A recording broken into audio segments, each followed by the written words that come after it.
Planeta Brasil de hoje, especial Tira Dúvidas sobre Negócios. E para isso a gente está com 3 pessoas especiais aqui, que vão falar sobre o tema. Carlo Barbieri, consultor de empresas. Ivanete Dombrovski, acertei seu nome, Ivanete? Acertou. A Ivanete é empresária do ramo gastronômico. E também o Francisco Pessoa, contador e economista. Os 3 vão ajudar a gente a tirar suas dúvidas. E para começar, uma pergunta simples, que é como eu faço para abrir o meu próprio negócio? Bom, a melhor coisa que você tem a fazer, muitas pessoas fazem, é fácil você abrir um negócio e começar sem procurar o profissional. E aí as coisas começam a acontecer de uma maneira que não deveria e já é tarde para consertar. Então, a melhor recomendação é procurar um profissional capacitado, um contador, que vai lhe explicar tudo o que você precisa, que tipo de entidade deve abrir, se vai ser uma corporação, se vai ser uma LLC, né? Que o pessoal já ouviu falar muito no Brasil, mas que nem sempre vai ser a mais apropriada. Então, isso é importantíssimo, é fundamental. Carlo, como é o passo a passo para abrir esse negócio? Olha, a primeira coisa que a pessoa tem que fazer é definir o que ela quer fazer. Ela tem que ter uma ideia exata, que tipo de negócio, quanto ela pretende ou tem disponibilidade para colocar nesse negócio e aonde ela pretende chegar. Para isso, normalmente se recomenda que ela faça um pequeno plano de negócios, ou business plan, como se chama aqui, de maneira a poder ter uma visão, pelo menos a médio prazo, do seu interesse. Aí, logicamente, vem o serviço da contratação de um contador especialista que vai lhe dar a melhor opção, porque todas são boas, mas tem opções diferentes, e ela vai conhecer quais são os seus concorrentes, ela tem que conhecer qual é o preço praticado no mercado, a forma pela qual ela vai entrar, qual o critério de marketing que ela vai usar, enfim, são perguntas que aparentemente são um pouco complexas, mas que na verdade são extremamente simples. Extremamente importantes também. Mas extremamente importantes porque de repente, e você deve ter visto na comunidade muito isso, a empresa é aberta com as melhores intenções, porém tem um prazo de validade pequeno, porque gasta muito no início, ou não tem ideia da dificuldade, não conhece a concorrência. Então, parar um pouco e pensar é bem importante. A improvisação nesse país é mortal. Ivanete, foi difícil abrir o seu negócio? Olha, não foi difícil, né? Porque nós também tivemos uma boa assessoria, realmente, como o Francisco falou, de um contador.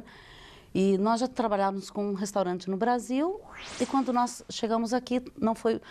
Tem muitas coisas que são diferentes, né? Há algumas leis, as pessoas devem tomar muito cuidado na hora de abrir uma empresa, realmente, por isso que é muito importante um contador. Tem pessoas que pegam, inclusive, algum advogado para assessorar junto, para você não cometer erros, né, que às vezes aqui nós não podemos cometer alguns erros que nós cometemos no Brasil. Então, como tem algumas leis diferentes, então é bom sempre estar de acordo com as normas dentro aqui do país. E nós tivemos algumas dificuldades, às vezes quando você chega, vamos supor, a questão do idioma, né, isso já é uma barreira. Então, quando você tem realmente uma boa assessoria por trás disso, você leva as coisas de acordo.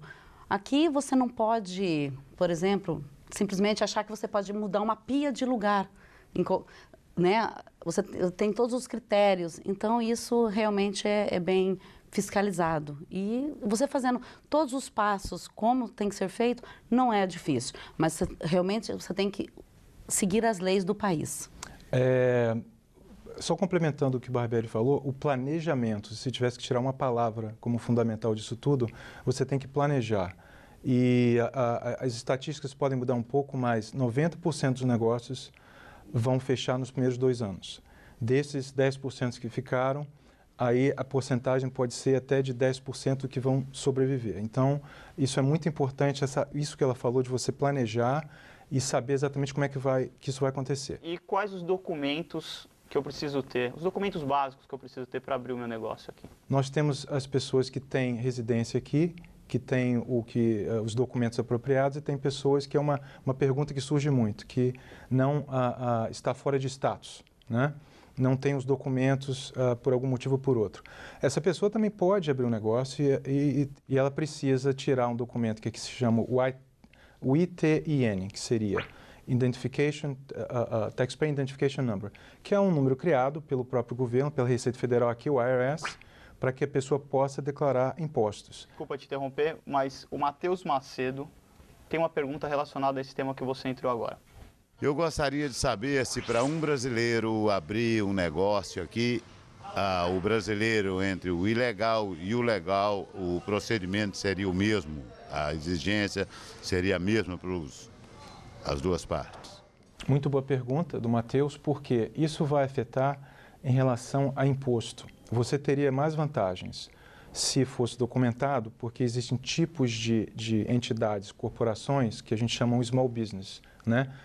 Focado, que dá benefícios a pessoas que são residentes, não precisam ser cidadãos americanos, mas que sejam residentes. Vamos dizer, se você vai abrir um restaurante e você vai começar do zero, vai comprar todo o maquinário, você provavelmente nos primeiros anos não vai pagar imposto, porque você vai poder abater o seu investimento.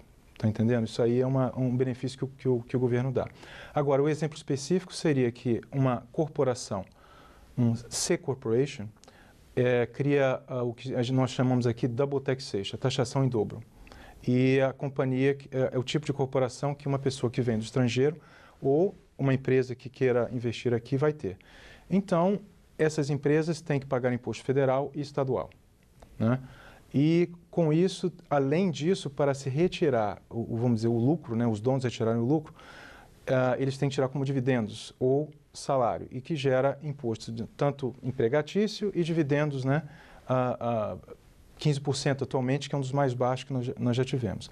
Já se ele tivesse um small business, que é o S Corporation, ele poderia estabelecer um salário, a companhia em si não paga imposto nenhum, nem federal ou estadual, e quando ele retira os lucros da companhia, ele declara um imposto pessoal.